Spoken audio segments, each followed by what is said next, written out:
গণঅভ্যুত্থানে আটক ছাত্র জনতাকে ছেড়ে দেওয়ার দাবিতে দ্রোহ যাত্রা, স্বৈরশাসনের বিরুদ্ধে আসে অসহযোগ আন্দোলনের ডাক।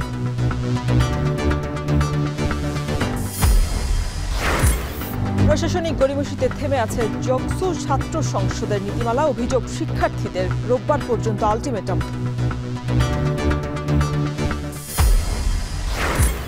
প্রথমবার নিজের টাকায় জাহাজ কিনতে যাচ্ছে বিএসসি। দুটি কার্গো জাহাজ দিয়ে বছরে 1.5 থেকে 200 কোটি টাকা আয়ের লক্ষ্য।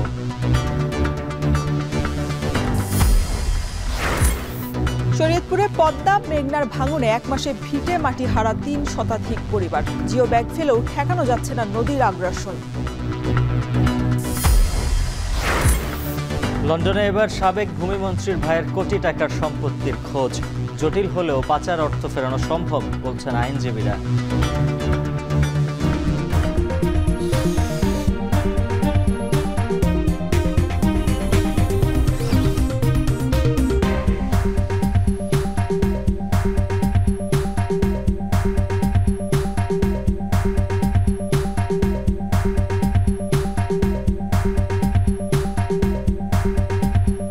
স্বাগত এখন সকালে, সঙ্গে আছি আমি শরীফ রওশন এবং আমি উজ্জ্বল হাফিজ। কোটা সংস্কার আন্দোলনকে ঘিরে আওয়ামী লীগ ও আইন শৃঙ্খলা বাহিনীর হাতে শতাধিক শিক্ষার্থীর প্রাণহানি ও দেশব্যাপী গণগ্রেপ্তারের প্রতিবাদের ক্ষোভ মিলিত হয়েছিল 24-এর 2রা আগস্টের দ্রোহযাত্রায়। ছাত্র জনতার রক্তের ঋণের শোধই যেন ছিল এ যাত্রার মূল লক্ষ্য। দ্রোহের যে যাত্রা প্রেস ক্লাব থেকে শুরু হয়েছিল 3রা আগস্ট শেখ হাসিনা পতনের 1 দফার ঘোষণার মধ্যে দিয়ে শোধ করা সেই দায়। 1.5 দশকের আওয়ামী স্বৈরশাসনের বিরুদ্ধে ডাক দেয়া হয় অসহযোগ আন্দোলনের। দেশে আর যাতে স্বৈরতন্ত্র ফিরতে না পারে সে লক্ষ্যই ঘোষণা করা হয়েছিল 1 দফায়। বিস্তারিত জানাচ্ছেন জাওয়াদ মাহমুদ।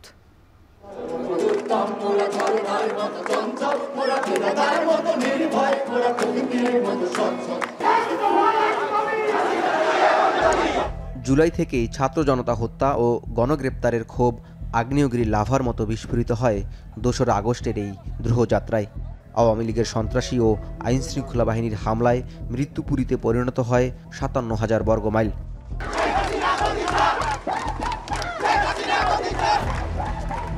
ছাত্র জনতার রক্তের দায় শোধে দ্রোহযাত্রায় মাঠে নেমে পড়ে ছাত্র শিক্ষক, আইনজীবী, মোটে মজুর, ঠেলাওয়ালা থেকে চাকুরিজীবীরা। প্রেস ক্লাব থেকে ঢাকা বিশ্ববিদ্যালয়ের দোয়েল চত্বর ও টিএসসি হয়ে কেন্দ্রীয় শহীদ মিনারে হাজারো মানুষের কণ্ঠে, হাতের প্লাকার্ডে, স্লোগানে প্রতিধ্বনিত হয় স্বৈরাচারের প্রতি তীব্র ঘৃণা। যখন আমরা হাঁটা শুরু করলাম, সামনে পেছনে আসলে আমি মিছিলের মাঝামাঝি ছিলাম, তো সামনে পেছনে মিছিলের শুরু কোথায় শেষ কোথায় দেখা যাচ্ছিল না, এত মানুষ সেদিন জড়ো হয়েছিলেন। এই যে বিপুল সংখ্যক মানুষ এবং তাদের যে ক্ষোভ, তাদের যে দ্রোহ, সেটাই মিছিলের স্লোগান থেকে, এই মিছিলের মানুষের অভিব্যক্তির থেকেই একেবারে পরিষ্কার হয়ে যাচ্ছিল। এবং সেটাই বোধহয় এই মিছিলে যারা এসেছিলেন তারা অনুভব করতে পেরেছিলেন যে আসলে এই সরকারের সময় ফুরিয়ে আসছে।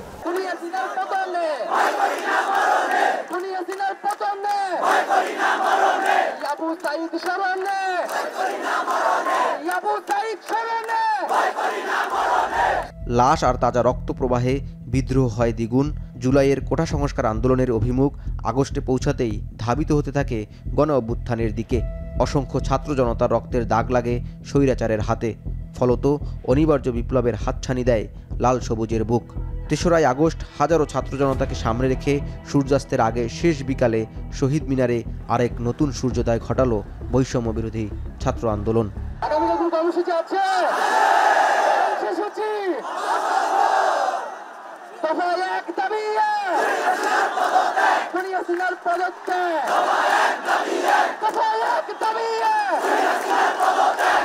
এদিন শেখ হাসিনা পতন ও ফ্যাসিবাদের বিলোপ ঘোষণা দিয়ে সর্বাত্মক অসহযোগের ডাক দেন নাহিদ ইসলাম। হাসপাতাল, ফার্মেসি, জরুরি পরিবহন, গণমাধ্যম, নিত্য প্রয়োজনীয় দ্রব্য পরিবহন পরিষেবা ছাড়া বন্ধ ঘোষণা করা হয় সকল পরিষেবা। আগামীকাল থেকে আমাদের অসহযোগ যেমন চলবে, রাজপথে আমাদের বিক্ষোভ এবং গণ অবস্থান কর্মসূচিও পাশাপাশি চলবে। শুধু ক্ষমতার পরিবর্তন নয়, রাষ্ট্রের নতুন বন্দোবস্ত তৈরি, দেশে আর যাতে কখনো স্বৈরতন্ত্র ফিরতে না পারে সে লক্ষ্যেই 1 দফার ঘোষণার কথা জানান নাহিদ ইসলাম। জনগণের দাবির প্রতিধ্বনিই ছিল হাসিনা পতনের ঘোষণা। 1 দফার মধ্য দিয়ে আমরা যেটা বলতে চেয়েছি যে শুধু রেজিম চেঞ্জ নয়, ক্ষমতার পরিবর্তন নয়, বরং রাষ্ট্রের বন্দোবস্তের পরিবর্তন, সংস্কার এবং যাতে স্বৈরতন্ত্র বাংলাদেশে আর ফিরে না আসতে পারে এরকম একটা গণতান্ত্রিক বন্দোবস্ত তৈরি করি। সেই জায়গা থেকে আমরা 3 আগস্ট 3রা আগস্ট এক দফার ঘোষণা আমরা সিদ্ধান্ত নেই বৈষম্যবিরোধী ছাত্র আন্দোলন, এবং 3রা আগস্ট শহীদ মিনার থেকে জনগণই এই ঘোষণাটি দিয়েছিল। জনগণের পক্ষ থেকে আমরা শুধু সেটা প্রতিধ্বনি করেছি। শহীদ মিনার প্রাঙ্গণে ঐতিহাসিক এই ঘোষণার মধ্য দিয়েই 1.5 দশকের সীমাহীন জুলুম ও স্বৈরতন্ত্র থেকে মুক্তি পায় বাংলাদেশ। জওয়াদ মাহমুদ, এখন, ঢাকা। জুলাই গণ অভ্যুত্থান পরবর্তী জগন্নাথ বিশ্ববিদ্যালয় শিক্ষার্থীদের অধিকারের দাবি কেন্দ্রীয় ছাত্র সংসদ নির্বাচন যোগসু, অথচ বিশ্ববিদ্যালয়ের আইনেই নেই ছাত্র সংসদের এই বিধান।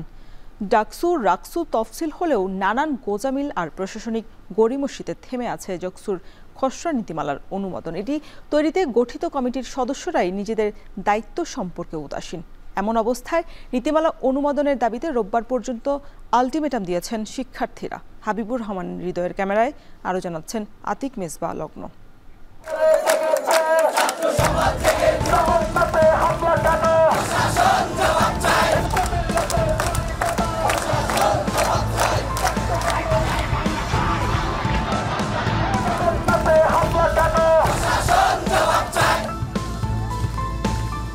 জুলাই গণ অভ্যুত্থান পরবর্তী বাংলাদেশে জাতীয় নির্বাচনের আগে আলোচনায় বিশ্ববিদ্যালয়ের ছাত্র সংসদ নির্বাচন।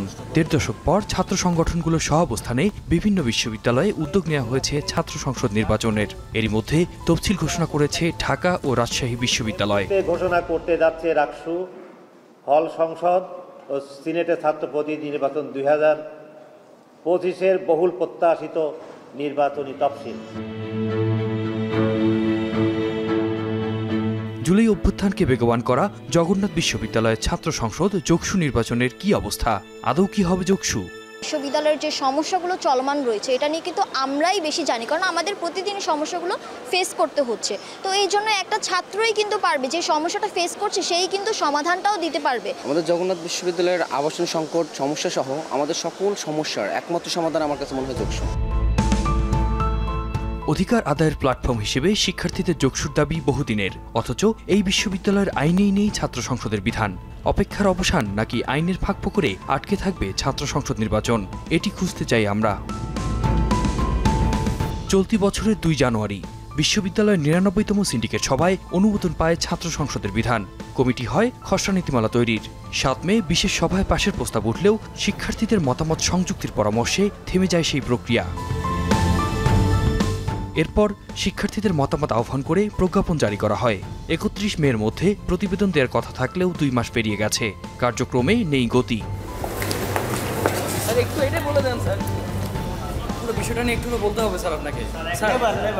এদিকে যোগসু গঠনের অগ্রগতি নিয়ে জানতে গেলে মেজাজ হারান খোদ কমিটির সদস্য রেজিস্ট্রার অধ্যাপক ডক্টর শেখ গিয়াসউদ্দিন আহমেদ।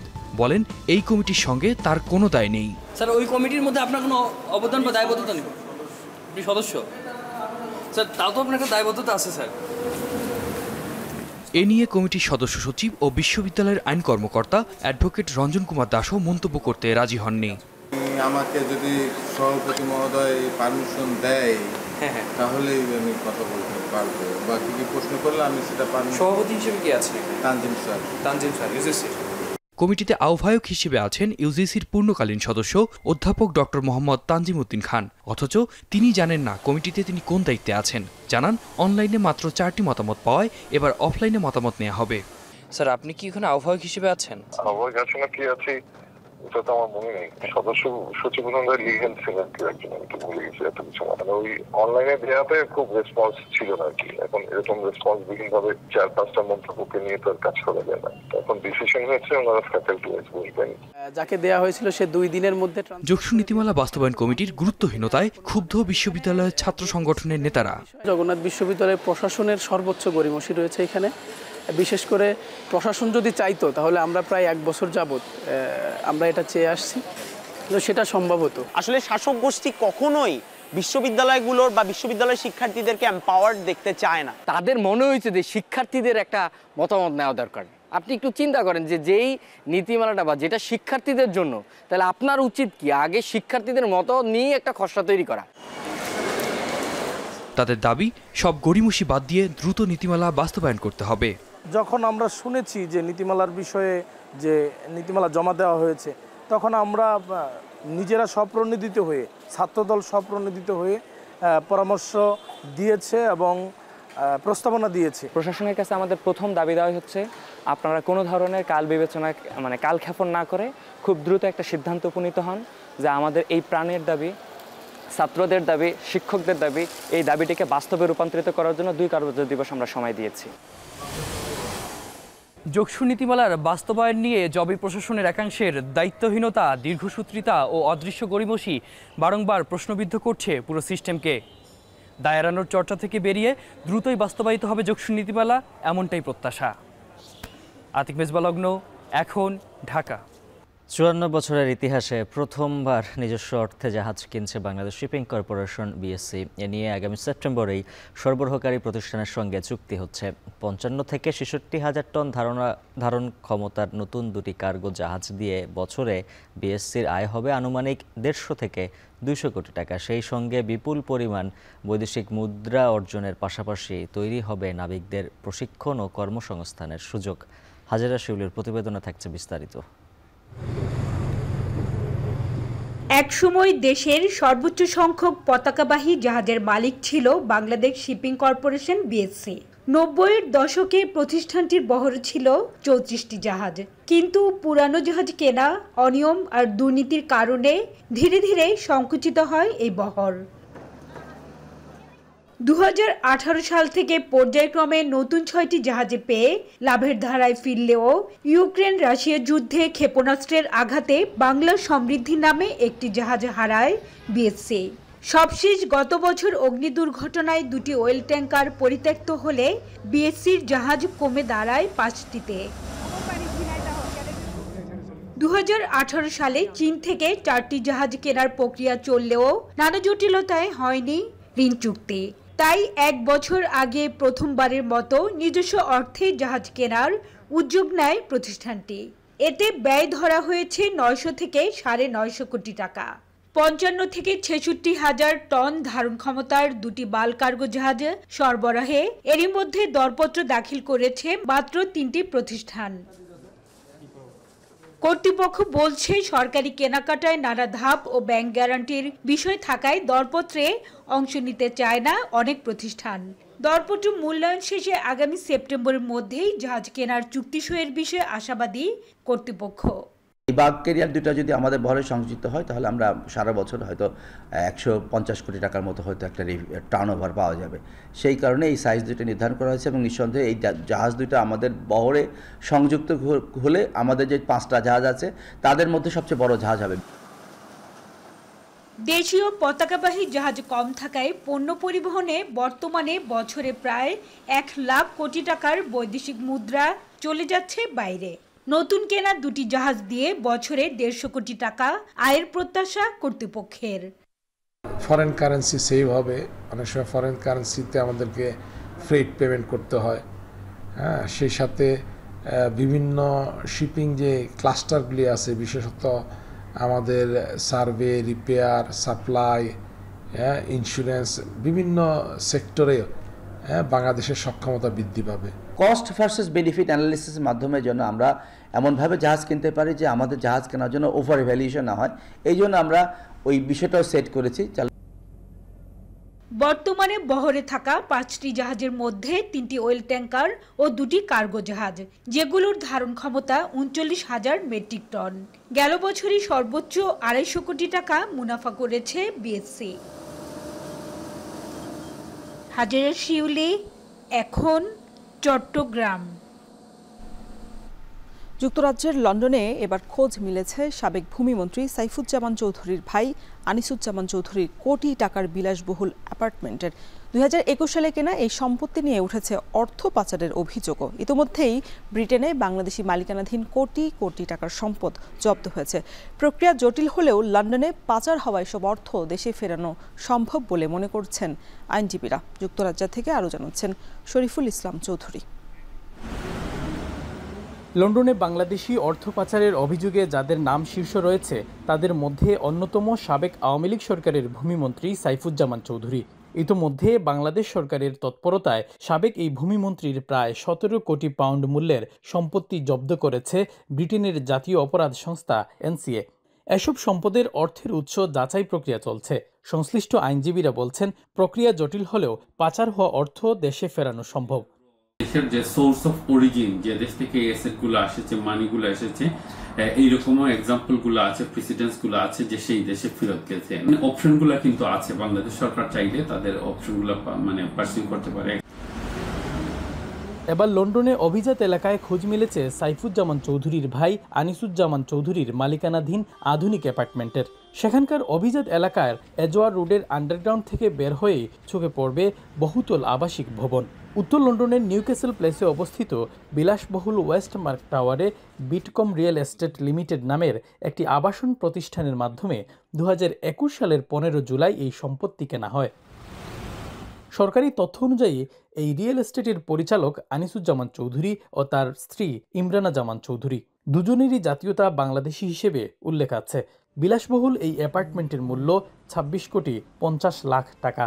সাম্প্রতিক সময়ে বাংলাদেশি মালিকানাধীন অনেক অবৈধ সম্পদ জব্দ করেছে যুক্তরাজ্য সরকার। সংশ্লিষ্টরা বলছেন, ব্রিটিশ আইন অনুযায়ী এ ধরনের অপরাধের কঠোর শাস্তি রয়েছে। অ্যাসেট যদি ধরা হয়, ঘরের মালিকানা, গাড়ি বা অন্য কিছুতে, বা ব্যাংক ব্যালেন্স, যে এখানে মানি লন্ডারিং করা হয়েছে, সোর্সিং এবং ফান্ডিং এটা লেজিটিমেট সোর্স থেকে না, তাইলে যে কোনো ইন্ডিভিজুয়ালের 14 বছর পর্যন্ত জরিমানা হতে পারে এবং আনলিমিটেড অ্যামাউন্ট অফ ফাইন হতে পারে। ধারণা করা হয়, গত 1.5 দশকে বাংলাদেশ থেকে পাচার হয়েছে প্রায় 18 লাখ কোটি টাকা। আমদানি রপ্তানি সহ নানা কায়দায় এসব অর্থ পাচার হয়েছে, যা বাংলাদেশের ইতিহাসে কোনো সরকারের শাসনামলে সর্বোচ্চ রেকর্ড। বাংলাদেশ থেকে গত 15 বছর যে সম্পদ পাচার করা হয়েছে, যে অর্থ পাচার হয়েছে, সেগুলো বহির্বিশ্বের বিরুদ্ধে জব্দ করবে সরকার এবং বিক্রি করে সেই অর্থ বাংলাদেশে ফিরিয়ে নিয়ে বাংলাদেশের ট্রেজারিতে জমা দেবে। গ্লোবাল ফিনান্সিয়াল ইন্টিগ্রিটির তথ্য বলছে, আওয়ামী সরকারের আমলে বাংলাদেশ থেকে গড়ে প্রতি বছর $753 কোটি বা 80,000 কোটি টাকা পাচার হয়েছে। পাচার হওয়া অর্থের অন্যতম শীর্ষ গন্তব্য ব্রিটেন। শরীফুল ইসলাম চৌধুরী, এখন, লন্ডন। শরীয়তপুরে পদ্মা মেঘনার ভাঙনে দিশেহারা তীরবর্তী মানুষ। 1 মাসে ভিটেমাটি হারিয়েছেন 3 শতাধিক পরিবার। হুমকিতে হাটবাজার, বসতবাড়ি, রাস্তাসহ প্রায় 1800 স্থাপনা। ভাঙন রোধে পানি উন্নয়ন বোর্ড জরুরি ভিত্তিতে জিও ব্যাগ ফেললেও তা টিকছে না। কাজী মনিরুজ্জামানের প্রতিবেদনে থাকছে বিস্তারিত। এ কান্না ভাঙনের, সব হারানোর, ভিটে হারানোর আহাজারি তীরবর্তী মানুষের। সান্ত্বনা দেওয়ার ভাষা হারিয়ে ফেলেছেন স্বজন প্রতিবেশীরাও। চোখের সামনে সর্বনাশা পদ্মায় বসতভিটা বিলীন হতে দেখে চোখের জল ধরে রাখতে পারছেন না জাজিরার উকিলউদ্দিন মুন্সি গ্রামের মঞ্জিলা বেগম।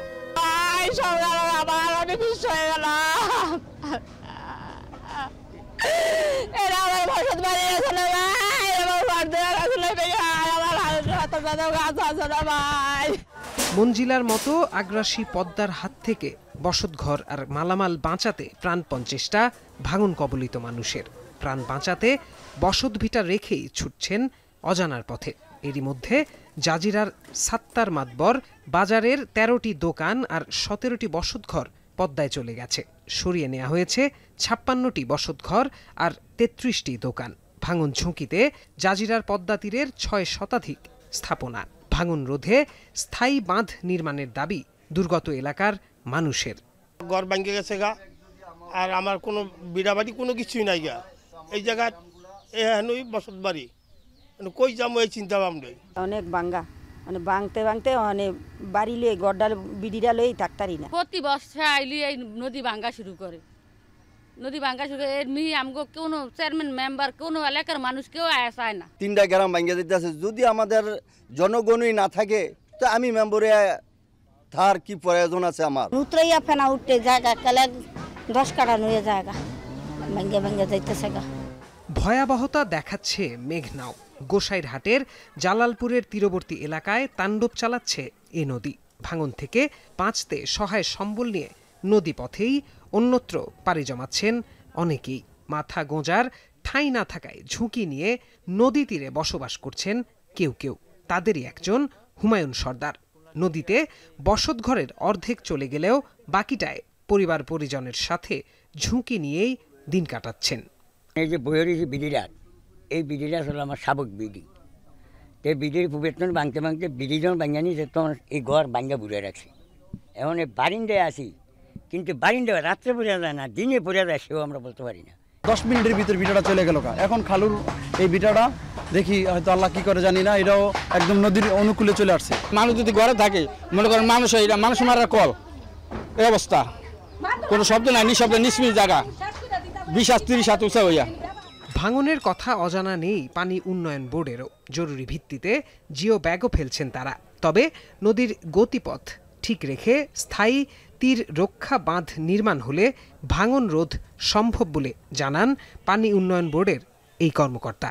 পদ্মা এবং মেঘনার মতো বড় যে নদী, এই সমস্ত নদীর ভাঙ্গন হচ্ছে প্রকট, যার কারণে জরুরি ভিত্তিতে এখানে কাজ করলে ফলাফল পাওয়াটা হচ্ছে খুবই কষ্টসাধ্য ব্যাপার হয়ে যায়, অনেক সময় অসম্ভবও হয়ে যায়।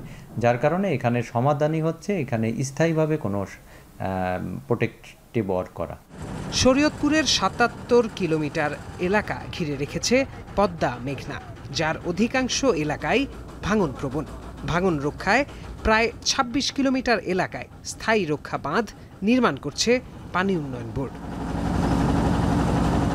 এখন শরীয়তপুর।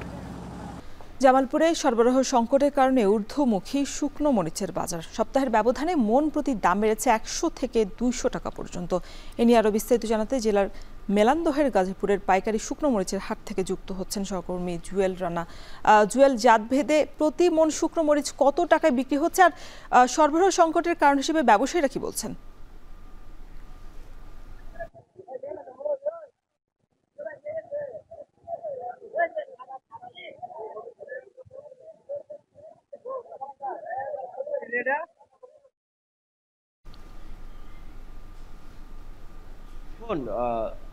জামালপুরের যে সাপ্তাহিক শুকনা মরিচ হাট, এই হাটটি একটি ঐতিহ্যবাহী হাট। জামালপুরের মেলান্দহ উপজেলার গাজীপুরে এই সাপ্তাহিক হাটটি বসে। ভোর থেকে হাটটি শুরু হয়ে থাকে। এখন মূলত এই মৌসুম শেষের দিকে বাজারে সেই জন্য শুকনা মরিচের অনেকটাই সরবরাহ কম থাকায় দাম কিছুটা বেড়েছে। আজকে এই হাটে শুকনা মরিচ প্রতি মন হাইব্রিড জাতের প্রকারভেদে বিক্রি হচ্ছে ৫,৩০০ থেকে ৫,৫০০ টাকা, আর দেশি জাতের শুকনা মরিচ প্রকারভেদে বিক্রি হচ্ছে ৬,০০০, ৭,৩০০ থেকে ৭,৫০০ টাকা মতো। বলা চলে সপ্তাহের ব্যবধানে 150 থেকে 200 টাকা মতো শুকনা মরিচের দাম বেড়েছে এই হাটে। আরেকটি বিষয় বলা চলে, এখন সরবরাহ কম। আরেকটি বিষয়, ব্যবসায়ীরা চাষিরা একটু কম দামে শুকনা মরিচ এই হাট থেকে বিক্রি করছে। তার একটি অন্যতম কারণ হচ্ছে এখন মাঠে মাঠে রোপা আমন ধান রোপণ নিয়ে ব্যস্ত, সেই জন্য কৃষকদের সার, বিষ, কীটনাশক সহ অন্যান্য শ্রমিক মজুরির চাহিদা মেটাতে হচ্ছে, সেই জন্যই তারা মরিচ বিক্রি হচ্ছে। আরেকটি বিষয়, বৃষ্টি বাগড়ার জন্য বাজারে আমরা দেখেছি শুকনা মরিচ অনেকটাই কম এসেছে। আরেকটি বিষয় বলা চলে, এই হাটে দেশের ঢাকা রাজধানী সহ সাভার, টাঙ্গাইল, শেরপুর, ফেনী, নেত্রকোনা, নওগাঁ, বগুড়া সহ সারা দেশ থেকে এই মরিচের যে ব্যবসায়ী রয়েছে তারা এই হাটে আসে এবং এখান থেকে শুকনা মরিচ সরবরাহ করে সারা দেশে তারা কমিশনের ভিত্তিতে বিক্রি করে থাকে। আরেকটি বিষয় হলো জামালপুরের এই শুকনা মরিচ দীর্ঘদিন একটি হাটে এবং এখানে গুণে মানে মরিচ অনেকটাই ভালো হয়ে থাকে। আর এখানকার এই হাটকে ঘিরে কিন্তু এদিকে কিন্তু ব্যবসা বাণিজ্য অনেকটা প্রসারিত হয়েছে। আরেকটি বিষয় বলা চলে, এই হাটে সপ্তাহে যে দুদিন হাট হয়, শনিবার এবং মঙ্গলবার হাট বসে। প্রতি হাটে এখন যেহেতু ডাল সিজন, তারপরেও এখানে 25 থেকে 30 লক্ষ টাকার শুকনা মরিচ কেনা বেচা হয়ে থাকে। আরেকটি বিষয় বলা চলে, এই হাটকে ঘিরে একটু জামজম হয়েছে আর ব্যাংকিং ব্যবস্থা এখানে রয়েছে। এই ছিল জামালপুর থেকে আমার কাছে শুকনা মরিচ কেনা বেচার সবশেষ তথ্য। সরবরাহ সংকটের কারণে ঊর্ধ্বমুখী জামালপুরের শুকনো মরিচের বাজার। ইনি বিস্তারিত জানাতে যুক্ত ছিলেন সহকর্মী জুয়েল রানা।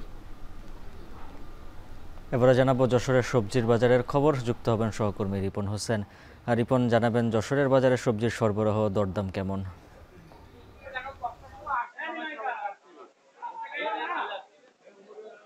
আজকের বাজারে আমরা দেখছি যে সবজির সরবরাহ কিছুটা কম রয়েছে, তবে দাম বেড়েছে সবজির গত এক সপ্তাহের তুলনায় 10 থেকে 20 টাকা পর্যন্ত বেড়েছে। তবে সবচেয়ে বেশি যেটি বেড়েছে সেটি হচ্ছে কাঁচা মরিচ, 180 টাকা বিক্রি হচ্ছে, যেটি গতকালকে আমরা দেখছি 140 টাকা বিক্রি হচ্ছিল, আজকে 180 টাকা বিক্রি হচ্ছে। এই যারা কৃষক রয়েছেন, যারা সাধারণ মানুষ রয়েছে, তারা বলছেন যে এভাবে দাম বাড়ার জন্য তাদের প্রভাব পড়ে। আজকে বাজারে পটল বিক্রি হচ্ছে 50 টাকা, যেটি গতকালকেও 40 টাকা বিক্রি হচ্ছে। বেগুন বিক্রি হচ্ছে 150 টাকা, যেটি গত সপ্তাহে ছিল 130 টাকা। এবং অন্যান্য যে সবজি রয়েছে, বিশেষ করে কচুরমুখী 40 টাকা, করলা 80 টাকা, লাল শাক বেশি দাম হয়েছে, বর্তমানে 70 টাকা কেজি বিক্রি হচ্ছে, যেটি সপ্তাহের আগে 50 টাকা ছিল। পুঁই শাক 40 টাকা, ঢেঁড়স 70 টাকা, কচুরলতি 50 টাকা পর্যন্ত বিক্রি হচ্ছে। যদি যারা কৃষক রয়েছেন তারা বলছেন তাদের যে ক্ষেতের ফসল সেটি বৃষ্টির কারণে নষ্ট হয়েছে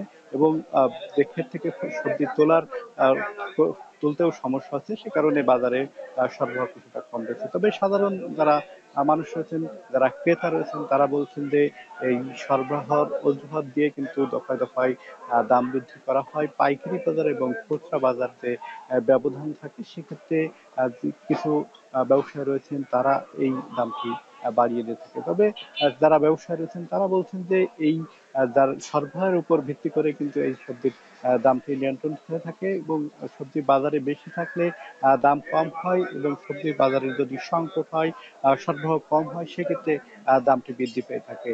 তো সাধারণ যারা ক্রেতা রয়েছেন তারা বলছেন যে নিয়মিত যদি বাজার মনিটরিং ব্যবস্থা জোরদার করা হতো তাহলে হয়তো সবজির দামটি আরো কমতো।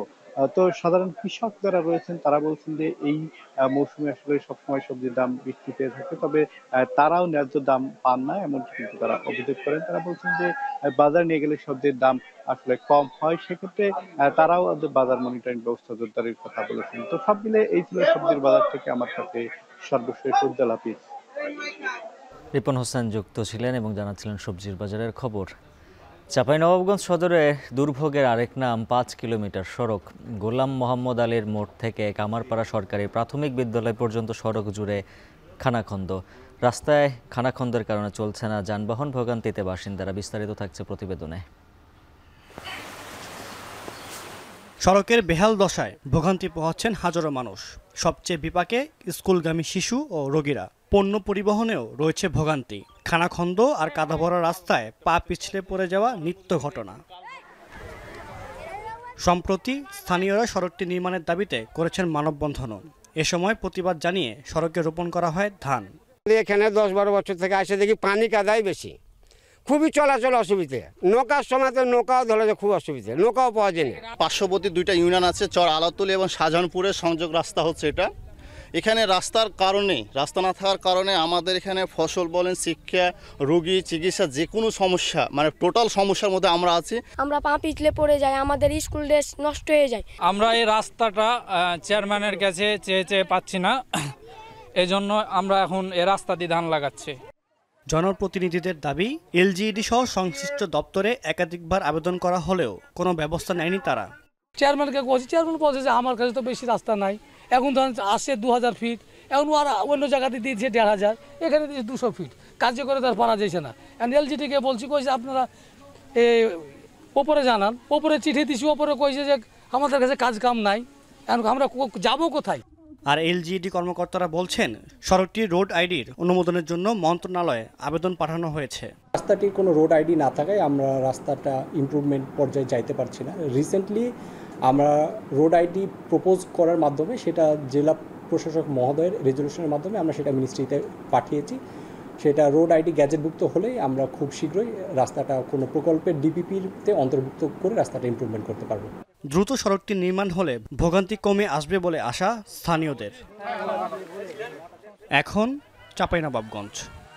নাটোরের বনপাড়া হাট্টি কুমরুল মহাসড়কটি পরিণত হয়েছে মরণ ফাঁদে। অতিরিক্ত গাড়ির চাপ, কম প্রশস্ত রাস্তা এবং বেপরোয়া গতির কারণেই ঘটছে বড় বড় দুর্ঘটনাও। সম্প্রতি সড়ক দুর্ঘটনায় কুষ্টিয়ার 5 নারীসহ 8 জনের মৃত্যুতে দাবি উঠেছে মহাসড়কটি 4 লেনে উন্নতি করার।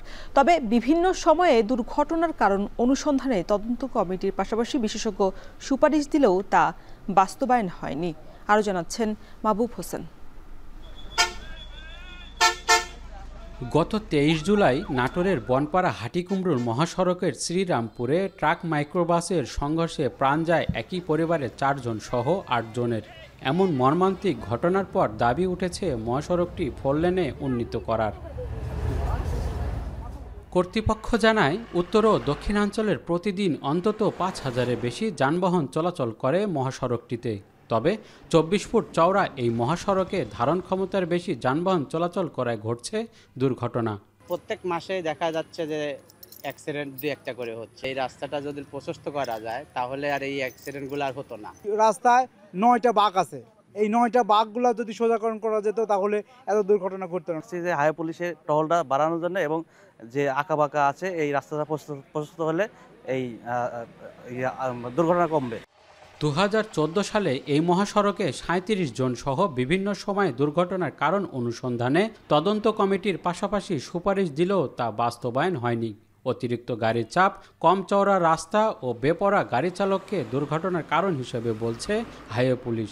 গাড়ি ঘোড়া তো প্রচুর চলে, নাটোর এই 5-7 জেলার গাড়ি এদিক দিয়ে চলাচল করে, যার কারণে এই গাড়িতে প্রচুর চাপ আছে এই রাস্তায়। সম্মিলিতভাবে আমরা চেষ্টা করি যাতে এই রোডটাকে শৃঙ্খলায় ফিরিয়ে আনা যায় এবং রাস্তায় দুর্ঘটনাটা রোধ করা যায়। তবে সড়ক ও জনপথ বিভাগ জানায় বনপাড়া হাটিকুমরুল মহাসড়কটি ওয়েস্টার্ন ইকোনমিক করিডোরের আওতায় 4 লেনে উন্নীত করতে নেওয়া হয়েছে প্রকল্প।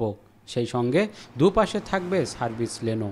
বর্তমান প্রেক্ষাপটে সড়কটির যে বর্তমান প্রশস্ততা সেটা একটু হলো যে বর্তমান ট্রাফিক বিশৃঙ্খলা অপ্রশস্ত, এই জন্য সরকার এটি 4 লেনে উন্নীতকরণের পরিকল্পনা গ্রহণ করেছে। মেনলি আমরা যতটুকু জানি যে ওয়েস্টার্ন করিডোর প্রজেক্টের আওতায় এটি বাস্তবায়িত হবে ওয়ার্ল্ড ব্যাংকের ফাইন্যান্সে। 1998 সালে 337 কোটি টাকা ব্যয়ে বনপাড়া থেকে হাটিকুমরুল 55 কিলোমিটারের দীর্ঘ 2 লেনের গুরুত্বপূর্ণ এই মহাসড়কটি নির্মাণ করা হয়। দেশের প্রথম এই টোল মহাসড়কটিতে ছোট যানবাহন চলাচলে আলাদা লেনও তৈরি করা হয়। মাহবুব হোসেন, এখন নাটোর। নিঃসঙ্গতার সঙ্গে নাচ, গান আর হাসি, একাকিত্ব কাটাতে প্রবীণদের এই সুযোগ মিলছে ভেনেজুয়েলার একটি শপিং মলে, যেখানে নেচে গেয়ে আনন্দে মেতে ওঠেন বয়স্করা। বিস্তারিত প্রতিবেদনে।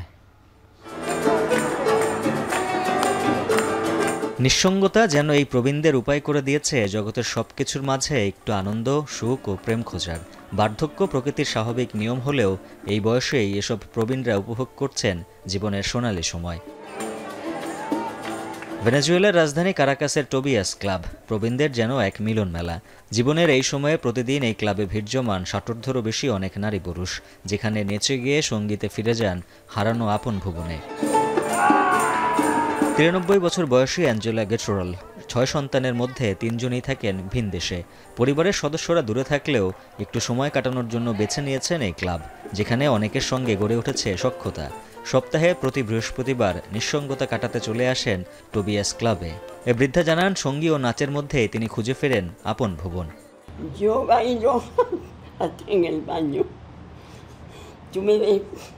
En la mañana cuando yo me levanto, pongo el radio y ya salgo, tú sabes, cantando y bailando, porque los pies se me van solos, la música me llena de una manera, y eso gracias a Tobias. গেটরলের সাথে সবসময় আনন্দ উপভোগে যোগ দেন 90 বছর বয়সী অবসরপ্রাপ্ত সৈনিক জুয়ান Fuentes. দুজনের সংসারে তার মেয়ে থাকেন ইউরোপে, তাই সময় কাটাতে বেছে নিয়েছেন এই ক্লাব, যেখানে তিনি তার প্রিয় গানগুলি অনুশীলন করেন। শুধু অ্যাঞ্জেলা ও জুয়ান নয়, একাকিত্ব দূর করতে এই ক্লাবে আসেন অনেক বৃদ্ধ। ক্লাবের প্রতিষ্ঠাতা জানান, প্রবীণদের প্রাণবন্ত সময় উপহার দেয়াই তাদের লক্ষ্য। Hemos soñado algo y después no logramos lo que ansiábamos en esos sueños, pero hay que resistir. Como dice la canción, resistiré, resistiré. Aquí, ¿qué hacemos? Aquí bailamos, cantamos, conversamos, celebramos la vida y conectamos neuronas. Enseñamos al adulto mayor que el que no se mueve se tuye. Ya tenemos 3 años y medio, ya tenemos 15 Club Tobias abiertos y queremos convertirlo en una franquicia social a nivel nacional, porque con la migración venezolana somos muchos los adultos que nos hemos quedado solos. জাতিসংঘের তথ্য বলছে ভেনেজুয়েলায় বয়স্ক মানুষের সংখ্যা প্রায় 35 লাখ। যা মোট জনসংখ্যার 12%। সাম্প্রতিক সময়ে ভেনেজুয়েলা থেকে দেশ ত্যাগ করেছেন প্রায় 80 লাখ মানুষ, যার ফলে অনেকটাই একা জীবনযাপন বেছে নিয়েছেন প্রবীণ জনগোষ্ঠী। উজ্জ্বল হাফিজ, এখন বিশ্ব। ফ্রান্সের প্যারিসের একটি রেস্তোরাঁয় পরিবেশিত হচ্ছে শুধুমাত্র উদ্ভিজ্জ খাবার বা ভেজিটেরিয়ান ডিশ। আরবেজ নামের রেস্তোরাঁটিতে সবজি খেতে পছন্দ করেন এমন ভোক্তাদের ভিড় লেগেই থাকে। আরও জানাচ্ছেন ইশরাত মুক্তি। প্যারিসের একটি রেস্তোরাঁয় পরিবেশন করা হচ্ছে শুধুমাত্র ভেজিটেরিয়ান ডিশ। রান্নাকে ভিন্নভাবে উপস্থাপন করতেই এমন সিদ্ধান্ত নিয়েছেন ফরাসি শেফ অ্যালাইন প্যাসার্ড। 1986 সালে রেস্তোরাঁটি চালু করেন 68 বছর বয়সী শেফ প্যাসার্ড। 1 বছরের মাথায় জনপ্রিয়তা পায় রেস্তোরাঁটি। সে সময় তিনি সব রকমের খাবারই পরিবেশন করতেন, কিন্তু বেশ কয়েক বছর পর 2000 সালের দিকে তিনি সিদ্ধান্ত নিলেন শুধু উদ্ভিজ্জ খাবার তৈরিতেই তিনি মনোনিবেশ করবেন। On n'utilise pas de matière grasse animale et tout, donc on fait nos fonds de tarte totalement légumiers. Moi, ce que je demande à mes assistants, c'est সবজি খেতে ভালোবাসেন এমন ভোক্তাদের ভিড় লেগে থাকে রেস্তোরাঁয়। এখানে দুপুরের খাবারের জন্য গুনতে হবে 260 ইউরো, আর গ্র্যান্ড মেনুর জন্য খরচ হবে 420 ইউরো পর্যন্ত। I don't think I can ever experience this way in any other restaurant or and also he grew his own farm, so that's really something. Donc magnifique, en bouche toujours la même chose, le goût au centre, des crus de légumes qu'on peut sentir, magnifique, qui continue comme ça. রান্নার জন্য নিজস্ব জমি থেকে মৌসুমী সবজিগুলো সংগ্রহ করা হয়। খাবারের স্বাদ, বর্ণ ও গন্ধ যেন ঠিক থাকে সেজন্য শেফ নিজেই সবজি সংগ্রহ করেন। বর্তমানে 35 জন সাহায্যকারী কাজ করেন রেস্তোরাঁয়। উদ্ভিজ্জ খাবারকে এক অন্য শৈল্পিক পরিচয় দিতে চান শেফ অ্যালাইন প্যাসার্ড। ইশরাত মুক্তি, এখন বিশ্ব। বৃষ্টির কারণে দিনের সময় ম্যাচে খেলতে পারেননি টেনিস খেলোয়াড়রা। বৃষ্টি মৌসুম এলে এই খেলা নিয়ে শঙ্কার মেঘ জন্ম দেয় খেলোয়াড়দের মনে। তবে দীর্ঘ 53 বছর সে সমস্যা সমাধানের পথে হাঁটছে ফেডারেশন। শেড বসানোর পরিকল্পনার প্রাথমিক ধাপের দিকে ক্রীড়া পরিষদকে চিঠি দিয়েছে ফেডারেশন। তবে খেলোয়াড়দের আবাসন ব্যবস্থা নিয়ে অনেক অভিযোগ রয়েছে টেনিস খেলোয়াড়দের। বিস্তারিত জানাচ্ছেন শরীফ রওশন। গগনে গরজে মেঘ, ঘন বরষা, কুলে একা বসে আছি নাহি ভরসা। রবীন্দ্রনাথের সোনার তরী এই কবিতার লাইনগুলো পুরোপুরি মিলে গেছে হালিমা সুমাইয়া কাব্য গায়নদের সঙ্গে। ঝিরিঝিরি বৃষ্টিতে কোর্টে নেমে দিনের আলোতে খেলার স্বপ্ন ভঙ্গ হয়েছে তাদের। শুধু সৃষ্টিকর্তার কাছে প্রার্থনাই একমাত্র ভরসা। কারণ দেশের টেনিস ফেডারেশনের 50 বছরেরও বেশি সময় পার হলেও বৃষ্টিতে খেলার মতো নেই পর্যাপ্ত কোনো ব্যবস্থা, যে কারণে জাগো জুলাই শিরোনামে 5 দিনের প্রতিযোগিতার প্রথম দিন এইভাবেই বৃষ্টি থামার অপেক্ষায় দিন কাটিয়েছেন খেলোয়াড়রা। যখন বৃষ্টি হয় তখন আমাদের টেনিস খেলাটা বন্ধ থাকে, আমরা খেলতে পারি না। এখন ইনডোর থাকলে আমরা প্র্যাকটিস পাইতাম। এখানে ইনডোর স্টেডিয়াম বা কোর্ট বানানো, তাহলে ওটা সব প্লেয়ারদের জন্যই ভালো। আমি হয়তো একটা মাইন্ডসেটে আছি, কিছুক্ষণের জন্য হয়তো অনেকক্ষণের জন্য বৃষ্টি হয়ে ডিলে হয়ে যাচ্ছে ম্যাচটা, তো তখন আমি ওই মাইন্ডসেটটা হারাই ফেলতে পারবো।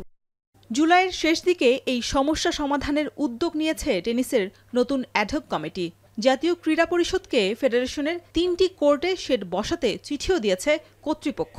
তবে প্রশ্ন, দীর্ঘদিনের এই সমস্যা সমাধানের চেষ্টা এত দেরিতে কেন? 6, 7, 8 ওই 3টা কোর্টকে কাভার করছে, মানে শেড দিয়ে কাভার করছে। নির্বিঘ্নে করা যায় সেই জন্য আমরা ওই শেডের পরিকল্পনা নিয়েছি এবং আমাদেরকে সরকার থেকে আশ্বস্ত করা হয়েছে। এই তো গেল কোর্টের বিষয়। দীর্ঘদিনের টেনিস ফেডারেশনে খেলোয়াড়দের আবাসন ব্যবস্থা থেকে শুরু করে রয়েছে আরও নানান অভিযোগ।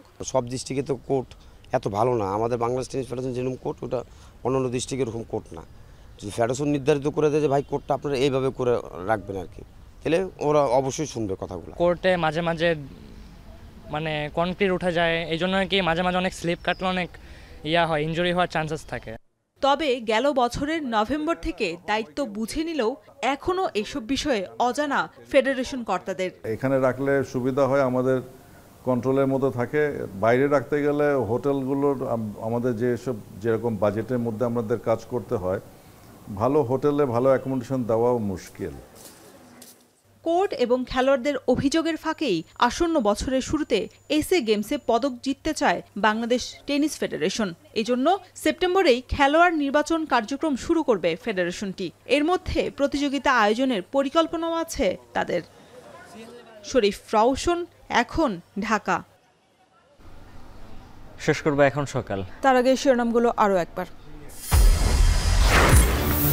গণ অভ্যুত্থানে আটক ছাত্র জনতাকে ছেড়ে দেওয়ার দাবিতে দ্রোহ যাত্রা।